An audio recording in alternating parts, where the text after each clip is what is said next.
Bonjour tout le monde et bienvenue sur Débrief Film. Je suis avec Gaël Nouaille de chez Borsalino Productions. On est là ce matin pour la sortie d'Ina Denyard. Raconte-nous un petit peu la jeunesse, ce projet un peu fou, parce que déjà c'est un documentaire, mais on remet au goût du jour le reggae. Raconte-nous la genèse en fait.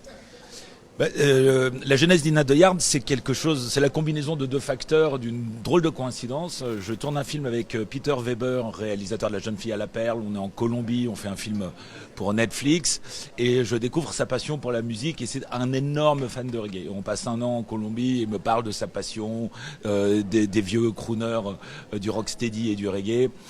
Bon, et je rentre à Paris et mes amis de Vagram Music me parlent d'un groupe acoustique que moi je ne connaissais pas, qui s'appelle Ina Denyard, qui est un collectif de vieux reggaemen au parcours complètement cabossé et apparemment humainement géniaux, qu'ils réenregistrent en acoustique dans des cours comme on faisait à l'époque où le reggae est né, dans les arrière-cours des maisons. J'en parle au réalisateur avec qui je travaillais, donc Peter Weber, qui me dit mais ces mecs sont dingues, c'est Winston McAnuff, c'est Ken Booth, c'est Cedric Myton, je les connais, est-ce qu'on pourrait pas aller les rencontrer en Jamaïque ? On prend notre sac à dos, on part en Jamaïque et on tombe sur une bande de mecs hallucinants qui subliment leur musique via un nouvel enregistrement qu'ils sont en train de faire.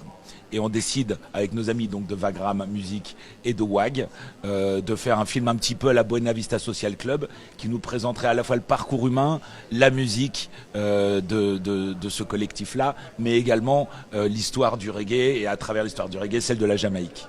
Est-ce que j'allais dire, il y a un petit côté Buena Vista Social Club. Et comment ça s'est passé un peu? Justement, tu as pu assister à des enregistrements, à des concerts. Il y a eu, je crois, une tournée spectacle. Il y a eu un concert musical.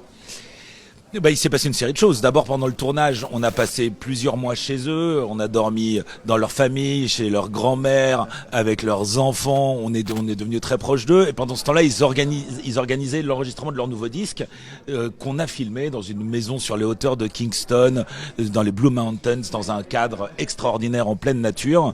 Et l'objectif, c'était qu'après ce disque, le collectif parte à l'assaut du monde, peut-être pour une dernière fois, parce que les plus vieux sont pas tout jeunes, pour parler comme un Normand. C'est-à-dire qu'ils ont entre 75 et 80 ans. Et donc, suite à l'enregistrement de ce disque, qui est sorti en France en avril, me semble-t-il, ils sont partis à l'assaut du monde refaire une nouvelle tournée. Donc, ils ont fait un Olympia qui était extraordinaire à Paris, mais une tournée en France et en Europe. Et puis, il y a eu quelques très belles avant-premières. Une avant-première à Cinécité où je crois pour la première fois, un groupe est venu se produire. C'est-à-dire que les musiciens sont venus et les chanteurs, avant le film, sur une scène complètement improvisés devant l'écran, nous chanter leurs morceaux en acoustique. Mais l'UNESCO, par ailleurs, a fait une très très belle avant-première aussi, dans la mesure où cette année, ça ne vous aura pas échappé, le reggae a été classé au patrimoine mondial immatériel culturel de l'humanité et va rejoindre des morceaux de culture gigantesques et reconnus à ce niveau-là, aux côtés de tout un tas de choses super, je vous laisserai regarder sur internet.